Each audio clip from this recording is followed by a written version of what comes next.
So, ఇలాంటి stories చేస్తూ ఒక మెసేజ్ ఓరియెంటెడ్‌గా ఉండడం అనేది చాలా తక్కువ మందిలో చూస్తున్నాం మనం. సో, మీకెలా అనిపిచ్చింది? డెఫినెట్‌గా ఇలాంటి స్టోరీస్ రావాలండి. అంటే అనుకుంటారు ఇప్పుడు ఉన్న జనరేషన్ అంత ఎమోషనల్ కాదేమో కాదని. బట్ డెఫినెట్‌గా చాలా ఎమోషనల్ అండి. టూ ఎమోషనల్ అయిపోతున్నారు. మేము చాలా స్ట్రాంగ్. ఏదైనా తుఫానొస్తే తట్టుకునే శక్తి ఉంది. కానీ ఇప్పుడున్న జనరేషన్‌కి అది లేదు. Instant decisions. ఏదైనా వస్తే తట్టుకోలేరు. ఏదో ఒకటి చేసేసుకుంటారు. దూకేస్తారు.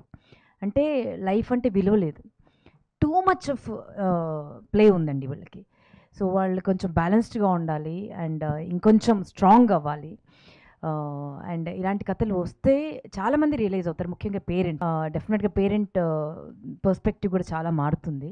ఈ సీరీస్ వచ్చిన తర్వాత. ఇలాంటివి రావాలి. అండ్ అందుకే అంటున్నాను కదా! Part 2, part 3, part 4, part 5, part 6, part 7 నన్ను మైక్ ఎవరైనా తీసుకోండి. Part 7, part 8, part